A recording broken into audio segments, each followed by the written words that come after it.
Okay.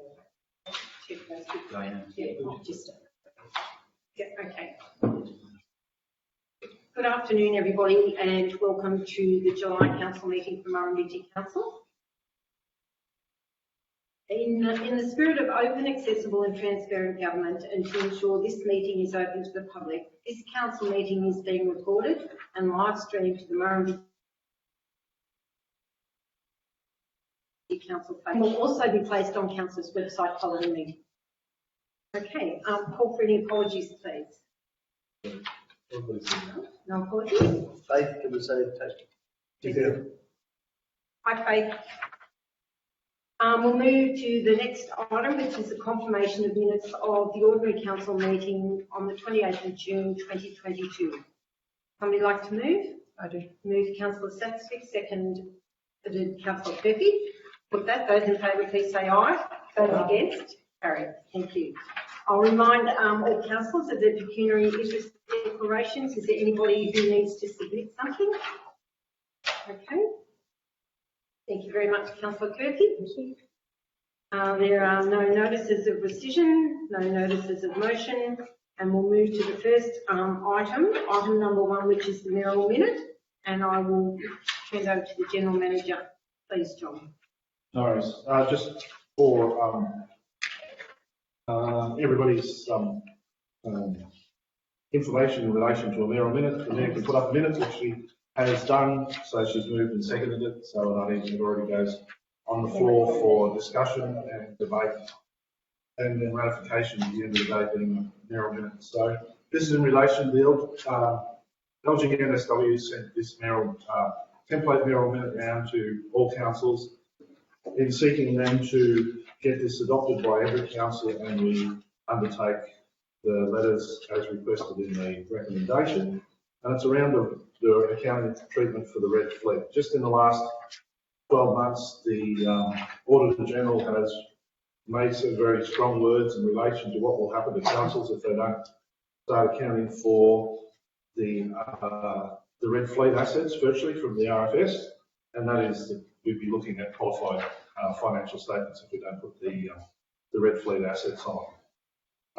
Local government's position today has been based on the fact that we do not, in the accounting sense of the word, we do not control the asset. We have no ability to sell the asset and recover any monies and use them to spend on a slurping machine or anything else like that. If we were given permission to sell the assets by the RFS, we would have to return that money to the trust fund that goes ahead and buys more red assets and things out of that trust fund. So there's a number of layers for the definition of assets underneath the accounting standards, and it's a threshold that we don't meet. The only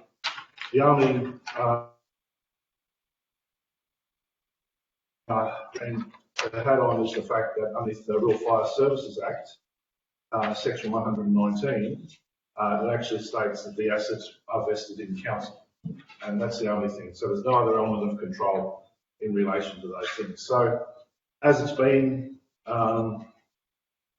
about 68 councils, I believe it is, haven't been recording their red fleet. Others have never had any red fleet to record because they're not rural fire services, and others have had them on the books over time.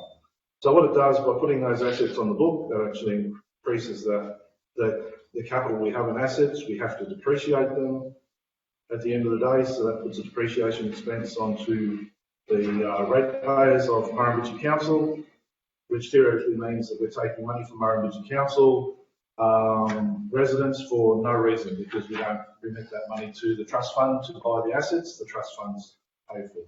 In round numbers, the trust fund is funded through the insurance industry, state government and local government to the tune of, local government's about 11% of that whole fund that contributes to that as it is at this point in time anyway. So there's no thing going through there. So personally, I believe that it's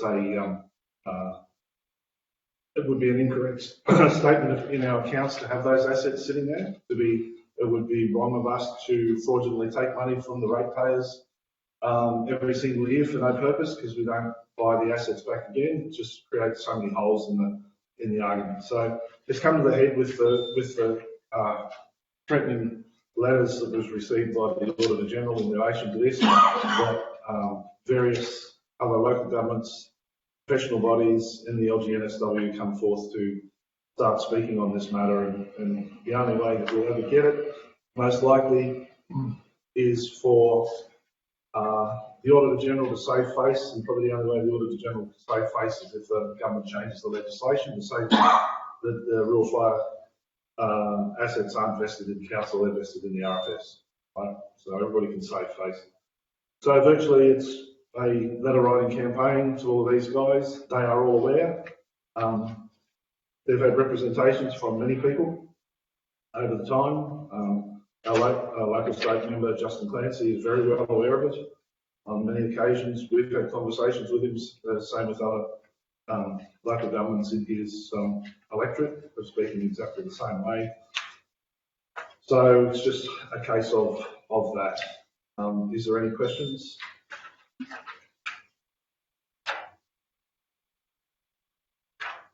So you can just So I've moved and seconded this yeah, mayoral it's a minute. mayoral minute, so it's just Put that to the council. Those in favour of us moving forward with this approach, please say aye. Aye.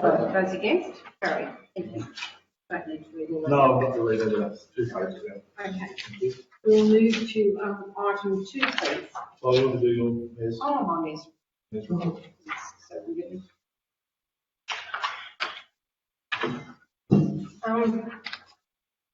As I identified in the mayoral report, like winter, we're well into winter. With that has come the re-emergence of COVID as a problematic, problematic illness that we live with. We thought we were getting on the right side of that, but winter has certainly kick-started it again. And coupled with influenza and every other bug-nosed man that's going around, our communities are seriously challenged at the moment. What we can do is encourage people, organisations, schools, etc., to adhere to the public health messaging and try and keep our communities as safe as we possibly can. The frosts have been very memorable in the last week or 10 days, but the warmer days have been great for growth. So the good start is seeing us, off to a good start, but unlike other parts of the world, some rain would probably be beneficial at this stage. The official opening of the Murrumbidgee Early Learning Centre on the 29th of June was a memorable and much anticipated occasion, and the end product is certainly something to be very proud of. This multi-generational investment in our children and our community will enable quality care and educational opportunities for the very beginning of their life's journey. It will nurture our children, it will provide employment opportunities and a training place for those interested in early childhood education. Justin Clancy, the member for Albury, officially opened it in conjunction with the preschool president, Steph Gerwood.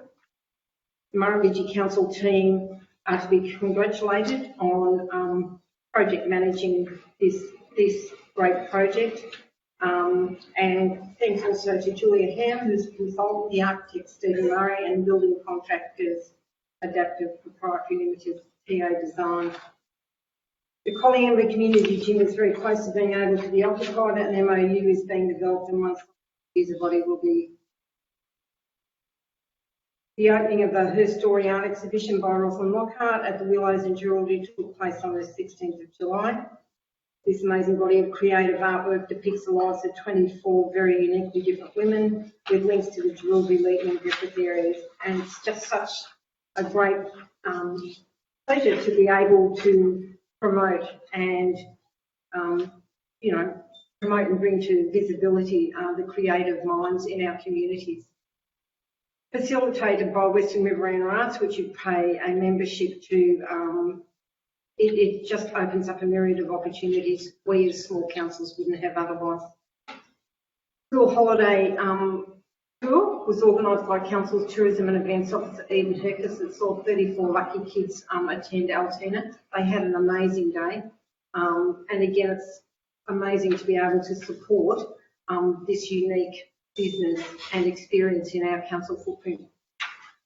The commencement of the Valmar delivering many of the Commonwealth Home Support Program services in Darlington Point and Collie Embley appears to be transitioning smoothly, and that is a real feather in the cap for those who were able to make that happen.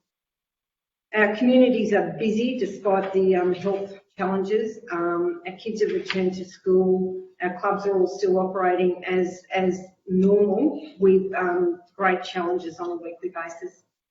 Our renewable energy developers are present in our communities. Viria Energy spent most of Saturday the 16th of July in Jerilderie engaging with our community.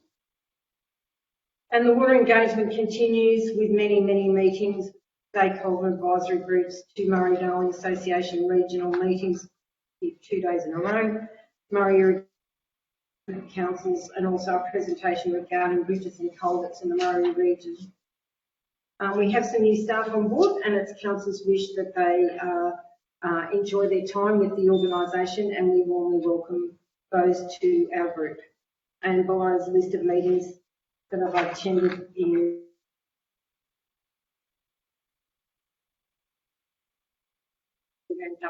Are there any questions? No. If not, somebody like to move Councillor Black, seconded Councillor Strawn. Those in favour please say aye. Those against, carried. Thank you. Motion please, John. Thank you, Councillor McRae. A few policies that have gone through the rigours. The first one, policy review, went through workshops with Council.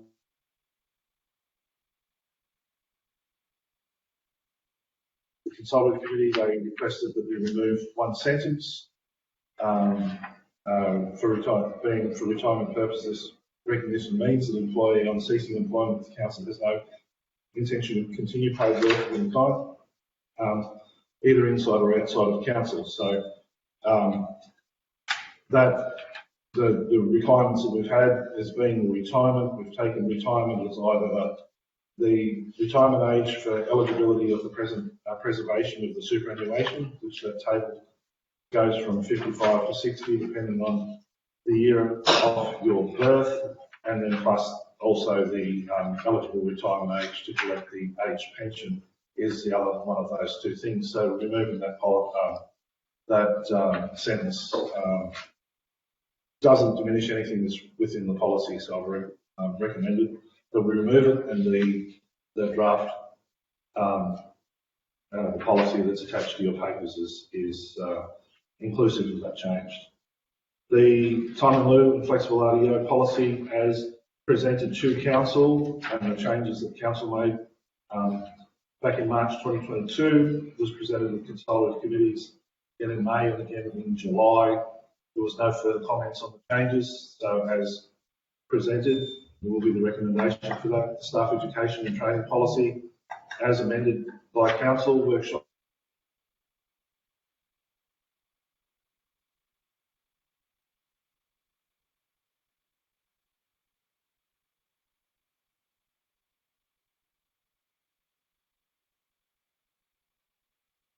Two is presented for adoption at this meeting, along with the codes of conduct for councillors, staff, and external people to our organisation.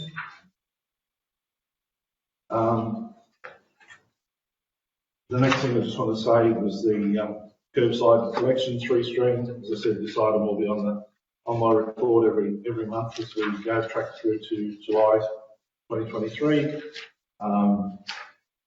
Today we've developed the communications plan. We've started the first round of information gone out in forms of a press release, both on the website and out in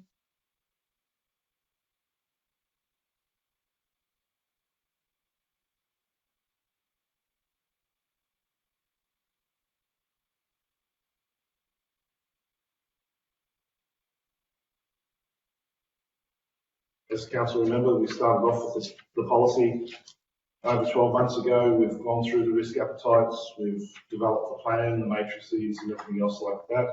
So the plan is being presented for adoption by Council today, and then the next steps in relation to that is the development of the risk registers associated with all of the high-level risks for this organisation.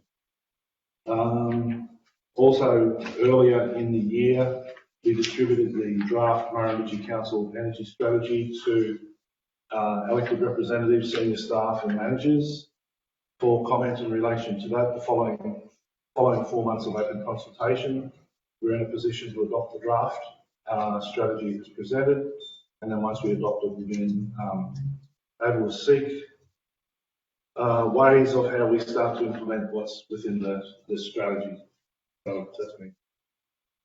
We had a letter from Griffith City in relation to the upwater of 450 gigalitres that's reflected in the Murrumbidgee Basin Plan, and they're seeking Council's support in writing to the MDA Chair for them to go out and form a advocacy part to the ministers responsible in relation to that.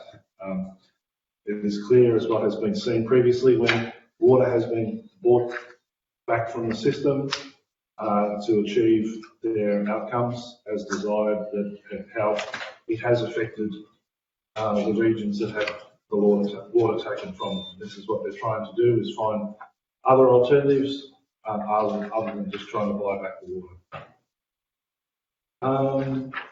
So as everybody tried to go in July, but was flooded out to go to Queensland, so I'm looking to go on the 1st, 2nd and the 5th of September as annual leave, and to seek permission to use the pit for that same period of time. Any questions?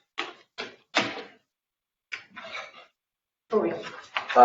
Look, question, just they're really supportive of, in relation to supporting Griffith City Council. It's pretty important that we retain as much water in our area as we can without any social, economic disadvantages. So really, I think we need to advocate for that strong. So we can retain as much consumptive water here as possible. So just really endorse that. Make sure we follow through. I agree, Councillor Major. I just caution that some of the bigger councils in our region don't always see our smaller areas and the impacts with what the Sidland programs and the Yanko Creek as favourably as we do. And we would need to make sure that it's kept in the Billabong Yanko system as well as the Murrumbidgee River, just to ensure that that occurs. Yeah, so we can, but it is.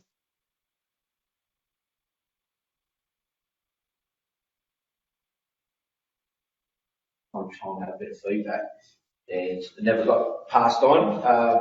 But I just, yeah, so we've got a target by 2030, aim to source 100% council's electricity from renewables.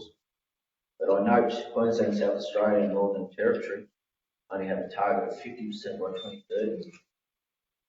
Are we comfortable with that target? We're just trying to be in line with New South Wales. It's got the target of 2030, I believe. Yeah. So we're just sort of, if Big Brother's giving some of us our money, then, and they're going to start pushing because they want the whole area to be 2030, but they'll start offering up the grants, which they are, for us to be able to come in line with that. Yeah, I couldn't find New South Wales, so that's where it is. We can actually use that point, Councillor Major, to further advocate for direct access to the renewable.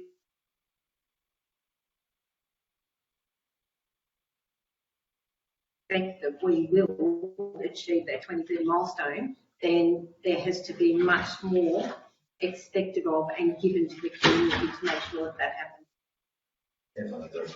Okay, are there any more comments regarding the General Manager's report?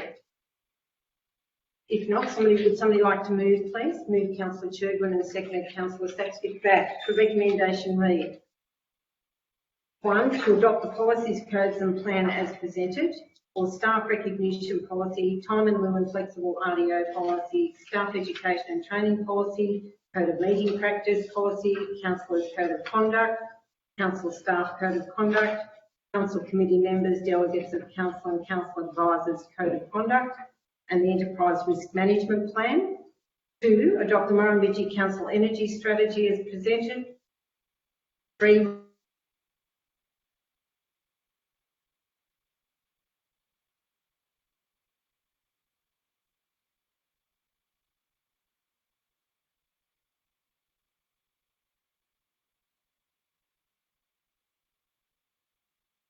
the General Manager's annual leave request for 1st to the 5th of September 2022 inclusive, further authorising the private use of the Council's vehicle in the State of Queensland from the 1st of September 2022. I'll put that recommendation. Those in favour, please say aye. Aye. Those against, carried. Thank you. Item 3, please.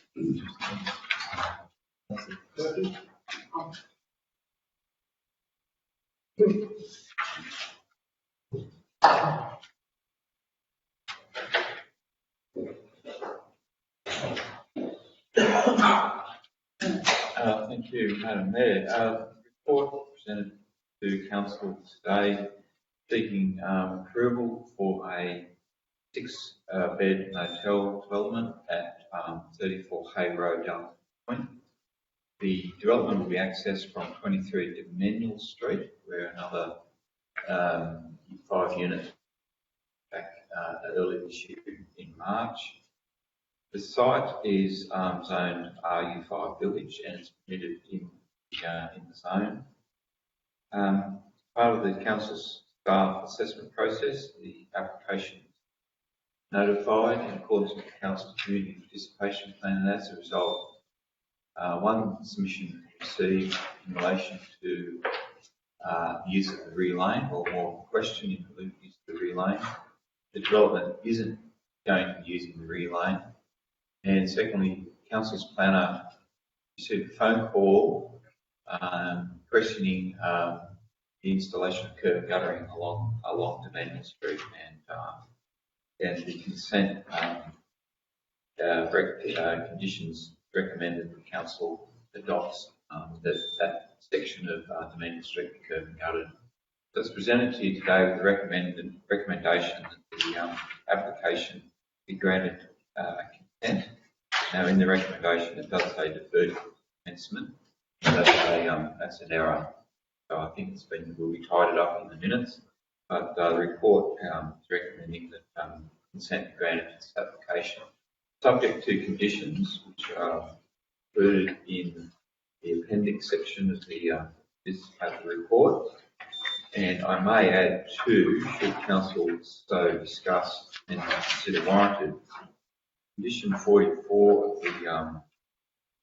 the consent in relation to the operation of the motel, we can include further condition requiring all vehicles associated with the use of the motel be parked on site rather than in Dominion Street or Hay Road. What was that? Parked on site. Yes, parked On site. And does Mr. Keating know about this? Right. Does Mr. Keating know about No, this? it doesn't. He hasn't. We haven't discussed any of the. Okay, thank you. This point. Thank you. Look, it makes sense to me, especially as we've just spoken about, in Georgia, where there's issues with trucks parking on the street in front of other houses, etc.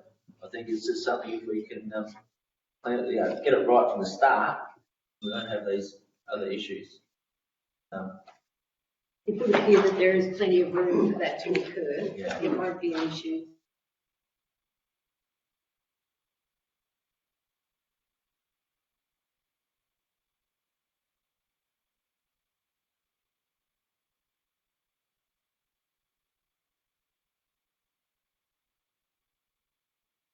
times.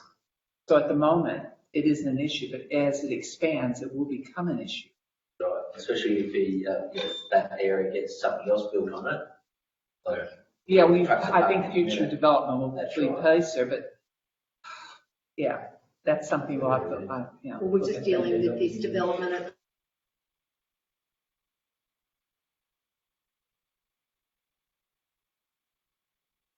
And that will be the designated parking place. Okay. Are there any other? The council's intention to add a clause F to say Yeah. vehicles residing on site. Yes. Yep. I think so. Yep, yep. Is it the He feeling? seemed very happy about it. Yeah. Yep. He seemed extremely happy about it. So you said indicated it can comply. Yes. So do we need to note that? I'd say you need to note it on this. You need to know on that. Okay. Condition 40.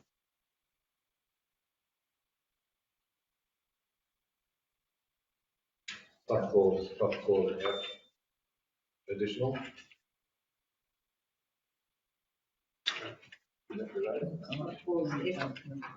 What's it going to be? That all vehicles associated with use of motel must be parked on site. Yeah, that's understandable. Okay. And that is to form part of Yep. Okay. And as always, with development consent considerations, council. Issues. we're going to. So mover and a second first. For the whole recommendation? Yep. Yep. Yes. Okay. Somebody like to move, please? Move Councillor Major, seconded Councillor Strawn. Now, the recommendation will read, A, that Murrumbidgee Council is the consent authority pursuant to section 4.16(3) of the Environmental Planning and Assessment Act of 1979, grant consent to development application number DA 19/2022 for a motel development on the part of lot 241 and 242 DP 750908, 34 Hay Road, Darlington Point, subject to the conditions including those set out in attachment 11, and B, that the development application be delegated to the Director of Planning, Community and Development for issue of the notice of determination, and C, condition 44 on the operation of the motel, additional subclause F, that all vehicles associated with the use of the motel must be parked on site. Question, Ruth, before we, Yes? is it Hay Road or Demaniel Street? One says Demaniel Street, this says Hay Road.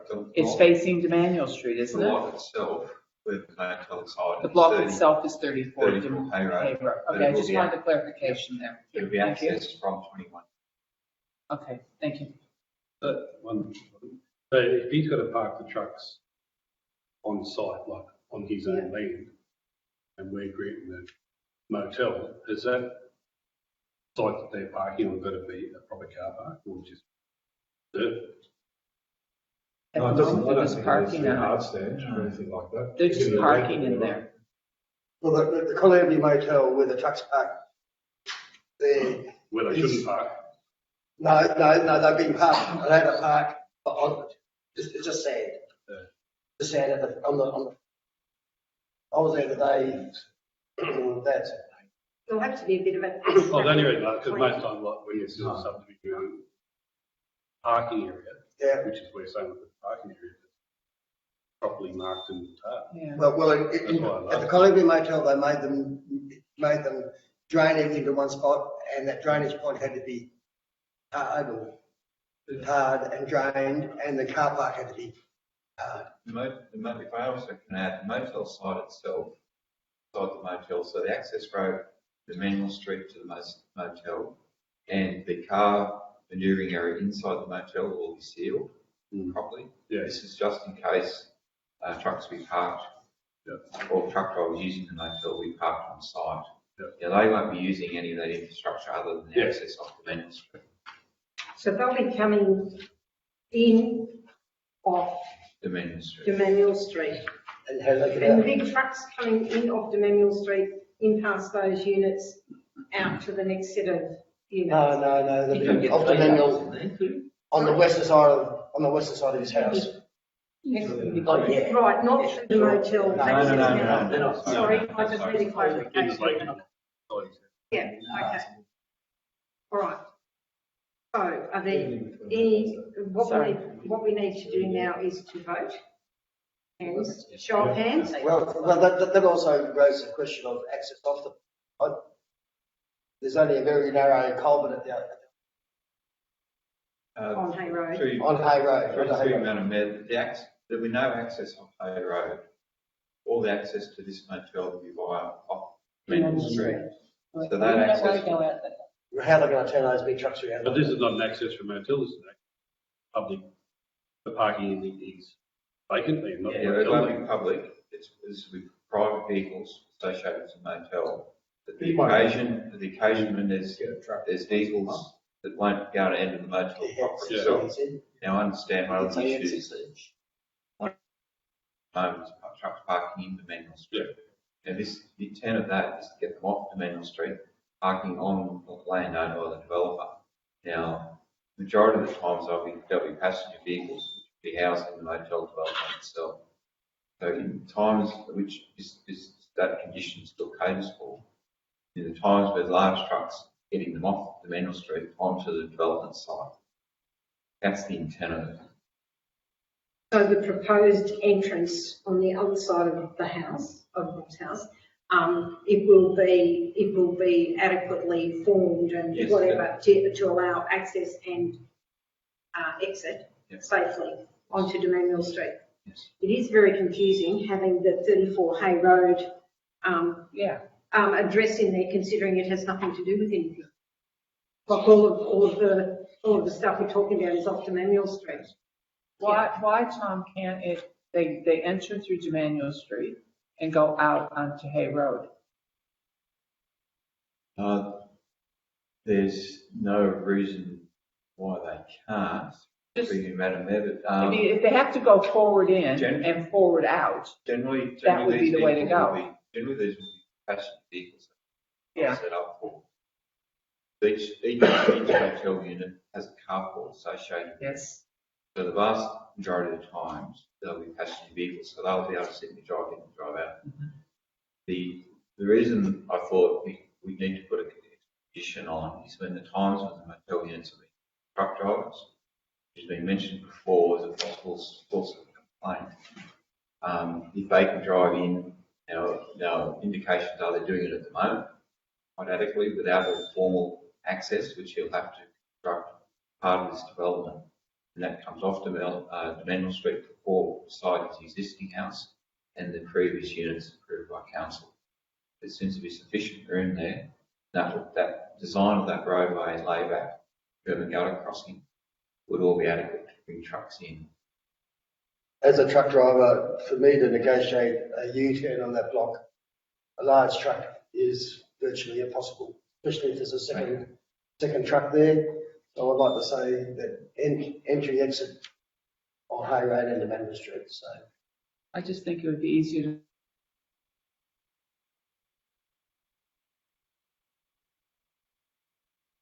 go in. If we talk about, it could be a V double. it could be a road train. That's right. Sorry, but they're not, you're getting those streets, are they? The only comment You I can would take a have, road train, didn't you? Sorry. Down to Manuel Street. Well,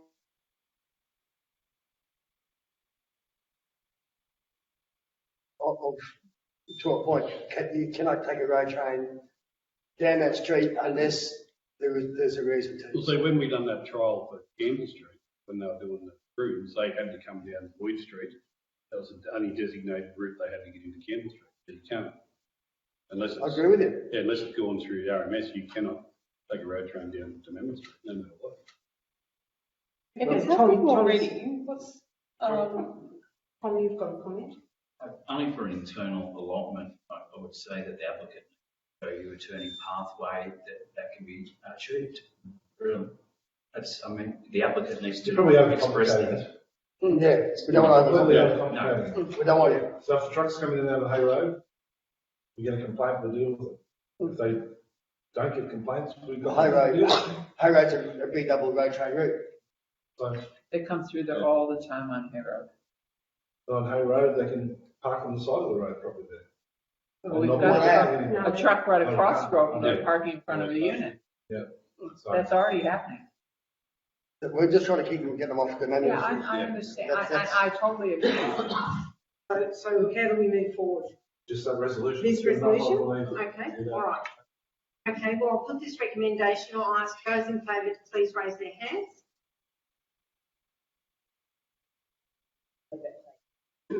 Kate, did you raise your hand? She did. And John said she did. Voting. Okay. Well, I declare that recommendation carried. Thank you.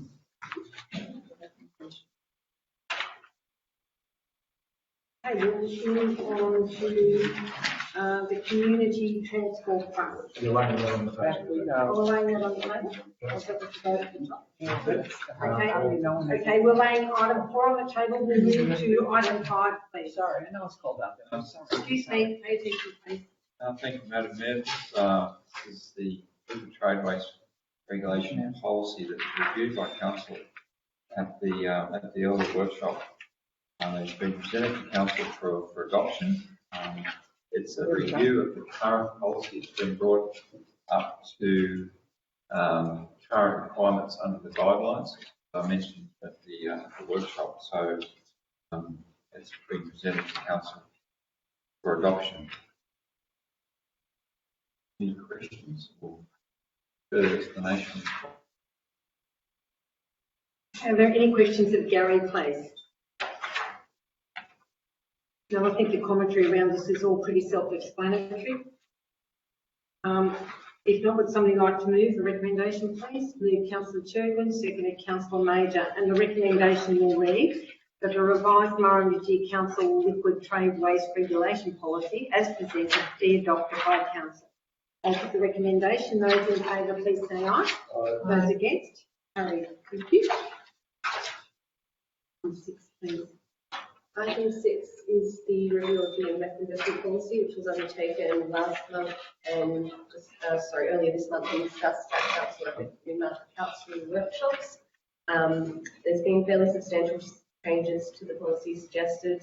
A number of those are just formatting and changes like that. The balance of those changes have been discussed with council at the workshop and are set out in this document, but substantially the biggest change is probably some tightening up of the mandatory restrictions on our investments, some clarification around what happens if there's a breach of policy, things like that. The other big change is in relation to council's target investment with Collier Community Bank. So substantially we've said that council will hold a minimum of 10% of its portfolio with the Collier Community Bank at all times. However, we'll aim to hold 50% of its portfolio ideally, provided that when we're considering a new investment, there isn't an equivalently rated or better institution that's offering an interest rate 0.4% per annum or more higher than the Community Bank. So the recommendation is that the revised investment policy be adopted by council. Okay, are there any questions of Caitlin, please? If not, would someone like to move? Move Councillor Kirkby, seconded Councillor Gilbert, and the recommendation will read the investment policy as presented be adopted by council. With the recommendation, those in favour please say aye. Aye. Those against? Carried. Thank you. Item 7, please. Item 7 is the review of the rates and charges hardship policy and COVID-19 financial hardship policy. Substantially, again, this was a policy that was taken to the mid-month council workshops, and the recommendation is essentially to incorporate some of the items in the COVID-19 financial hardship policy into our broader hardship policy, and then ultimately to rescind the COVID-19 financial hardship policy on the basis that the practical effect will be the same once those changes are incorporated. So the recommendation is to endorse and place in public exhibition the revised rates, fees and charges hardship policy for reconsidering it for final adoption at the council meeting, and at that time we will also rescind the COVID-19 financial hardship. Okay, are there any questions? Not, would somebody like to move? I do. Moved Councillor Saxby, seconded Councillor Gilbert. And the recommendation will read that a revised rates, fees and charges budget policy be endorsed and placed on public exhibition for a period of 28 days before reconsidering for final adoption at the September council meeting, along with the rescission of the COVID-19 financial policy. I'll put the recommendation. Those in favour, please say aye. Aye. Those against, carried. Thank you. Item 8, please.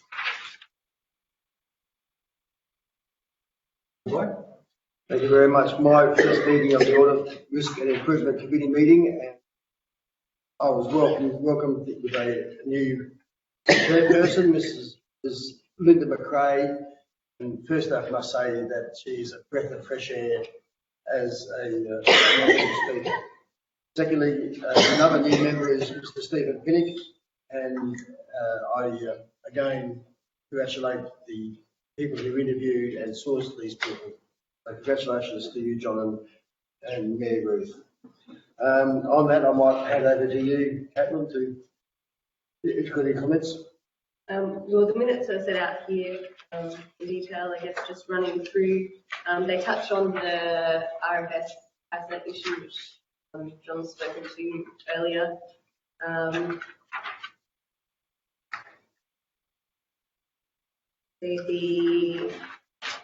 We undertook a review of the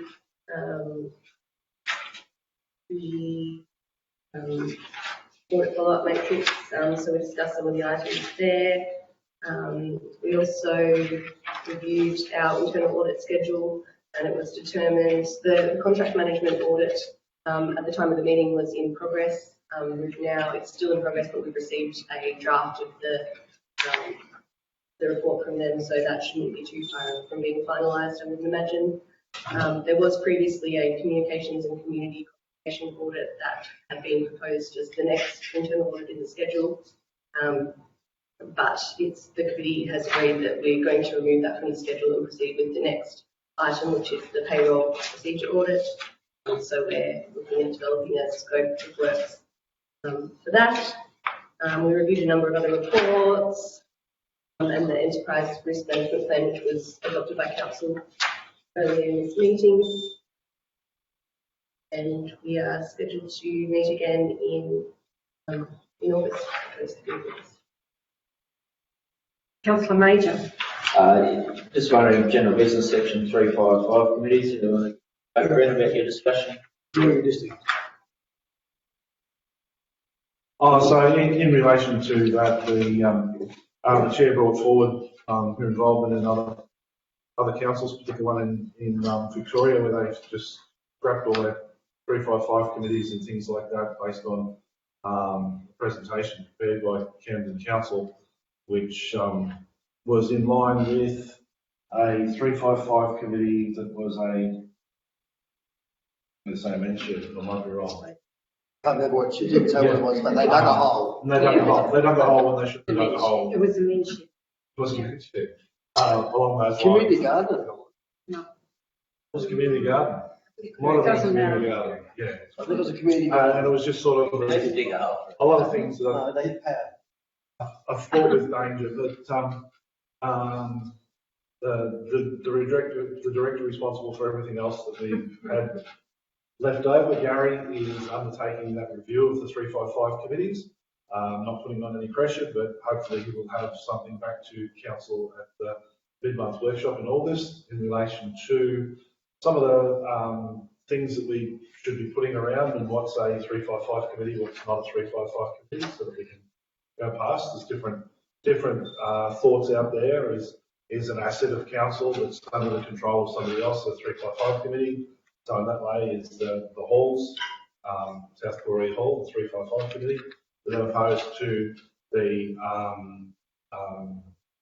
Australian Day committee, which may or may not have any assets, is that a 355 committee and things like that. So those things will be brought back by Gary, and even other things that the Heritage Darling Point, for instance, is a 355 committee because we are the Crown Land Managers. If they formed an organisation and they become the Crown Land Managers, there wouldn't need to be a 355 committee. So all these things need to be openly discussed and worked through and see what's going to be the best for both our risk, our liability, and the operations of those functions that are run primarily by volunteers now, and what support can be done in a different way, but still achieve the same. So there's a few conversations. The reason why we're picking August is normally it's who's been attributed to this committee and all of those sort of things. So we're doing that again. So John, you didn't explain that this person hit a power line and was killed. And the Camden Council ended up with $1 million, Oh, something ridiculous. some ridiculous amount of money of fines. That's about exposure to risk. It's exposure to risk. And it's also about council engagement with the 355 committees. There needs to be a visible presence of a council officer at 355 committees. And they need to be inducted like our employees, and they go through the codes of conduct like everybody else and all those wonderful sorts of things. So in the end, if we had all those processes and we had all of those things, and Camden had that, and that happened, then they probably wouldn't get fined because it was the human that did the thing, but obviously they didn't have everything behind. So it's just a number of ways to look from the risk. And if that doesn't prime all the volunteers off, nothing will. It's a fine And line, that's isn't it. it? It is a fine line. It's very, and you know, it's, I guess it's a pretty example of our risk appetite. It'll be a good exercise in, you know, where we actually find ourselves. Okay, if there are no further questions, we'll just note that those minutes. And somebody like to move? Move Councillor Swan, second Councillor Kirby. Those in favour, please say aye. Those against, carry. Thank you. Item 9, please. So this is just an information report for council to note, the regular monthly cash and investment report. I will just note that the special investments has moved to an attachment rather than being part of the body of the report. So if you're looking for that, you'll find it at the very back of your gigantic folders. Okay. Is there anything you need, Caitlin, to make us aware of, or it's all? Can I walk through attachment 15, item 9? So the third or fourth last page starts up. Right. So probably the big thing to be aware of, the structure of this report I've changed, so if there's any feedback on that, I'm open to that as well. The biggest thing to note probably is something that we've already discussed previously, which is the investment in IMB Bank is over the restoration party that we set out in the revised policy. So that's probably another thing I should clarify, which is that these limits and thresholds and compliance and things have all been set out in relation to that revised policy that we've just adopted. Previous within the ranges that we've set out, it's just that IMB. But only on maturity. Only on the maturity of the investment that you change. That's right. So as it matures, we will invest that. Okay. Councillor Major. I just a comment, but this, the way it's set out, presented, it's easy to read. It gives me a lot more confidence where we're at, the investments, with our thresholds, etc. Yes, I just good work, and it's really good traffic light system. Very easy to see. Read, yes, that's the IMB. Good work. Any further questions or comments regarding item 9? Would somebody like to move? Move Councillor Major, secondly Councillor Churdwin.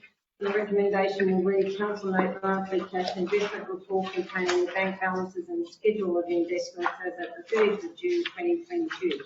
I'll put the recommendation. Those in favour, please say aye. Aye. Those against, carry. Thank you. Item 10, please. Item 10 is another information report for notice regarding the new council implementation fund. So this sets out the details of the funding that was originally received when the two councils were merged. And basically the details are set out there, but the remaining funds at this stage are about $65,000. And the amalgamation of the LED and the associated works continuing, and the implementation of an asset management system is being undertaken currently as well. So Caitlin, you're telling us that that 64 or nearly 65,000 will probably be spent with the LEPs and the implementation of an asset management system? Yep, okay. All right, are there any further questions or comments for Caitlin regarding item number 10? No? If not, would somebody like to move the recommendation, please? Move Councillor Gilbert, seconded Councillor Curfew. And the recommendation will read that the contents of the new council implementation fund, the June 2022 report be noted. Those in favour, please say aye. Those against, carried. Thank you. Item 11, please. So the item 11 is the rates and lending charges collection report. So this just provides an update on the collection of rates and lending charges. It needs to be similar level of collection as last year. So I think it was 93% in comparison to 94% last year. Details set out in the report. Okay, no surprises for us there. Any questions? Any further questions of Caitlin, please?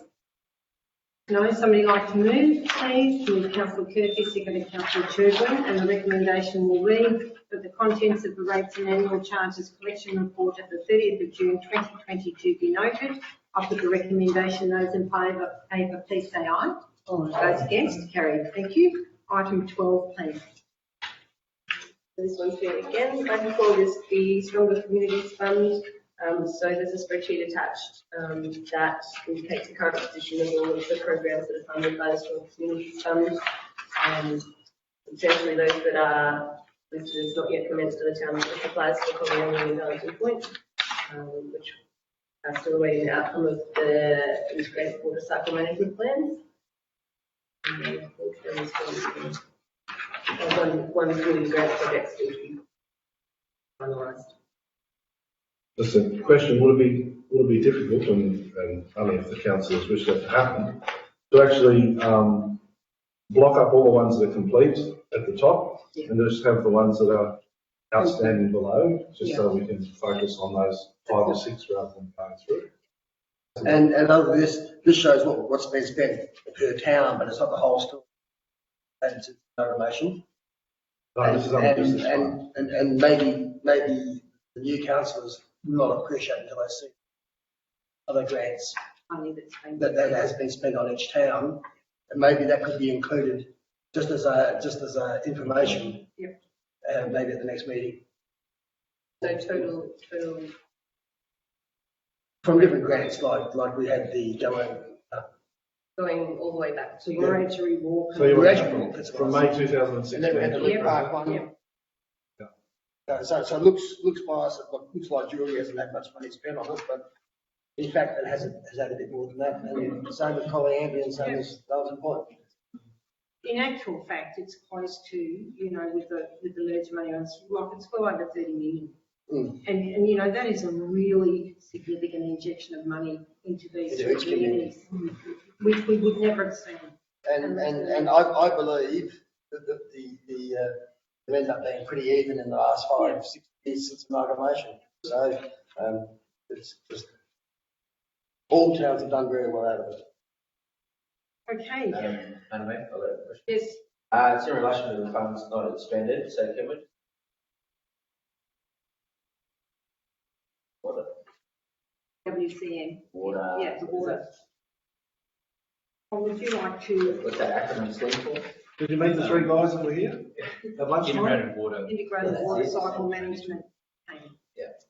So that was part of that today. Yes. Well, we're having a meeting tomorrow regarding the. Did you, Do you Councillor? want to expand a little bit? So then what's the next step? The next step is that then we engage them, write us the options available to the WCM on all plants. And that's one of the reasons they're here to physically come and look at the water treatment plants and treatment plants. And there are time frames for them to write up an option. Could be 2 to 3 months. Right.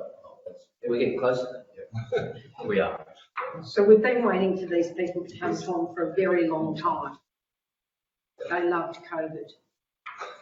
They didn't have to come. But they enjoyed the free lunch today. So. You see a smile on their face, looking at it. So Tom, after you meet with them, will you be able to bring us a progress report? I can bring you a progress report after they give me the options. I think that would Okay. be a better case, Yep. and then we can talk about the options. Any further questions, Councillor Major, or no? Any further questions regarding this? If not, would somebody like to move, please? I'm called to move Councillor Vaughan, second Councillor Churgman. Oh, sorry, Faith, I'm been ignoring you. Have you got a question? No, so she can move, that was all. I wish you could talk to me, Faith. Like, I'm sorry. Move Councillor Strong, seconded Councillor Bryce, that the recommendation reads the contents of the Stronger Communities Fund report be noted. I'll put that recommendation. Those in favour, please say aye. Those against, carried. Her arm was in for the socket. Well, you should be paying attention. Okay, item 13, please. Thank you, through you, Madam Mayor. The list of development applications has been approved by council during June, and for those councils who we interested where 7346 Kidman Way is, it's between Darlington Point and Elo Road, approximately position on farm, I believe, where they are developing for the walnuts. So yeah, rural subdivision. Yeah. Okay, any further questions of Gary? If not, would somebody like to move? Move Councillor Black, secondly Councillor Gilbert. Will you, yeah. And the recommendation will read, the information contained in the development application approved under delegation as of June 2022 be noted. I'll put the recommendation. Those in favour, please say aye. Those against? Carried. Thank you. No further business? One question. Oh, Councillor Major? Can we go through the resolution action sheet at some stage and tidy that up? Some that may be done. Well, let's just close the meeting and then we'll have a chat.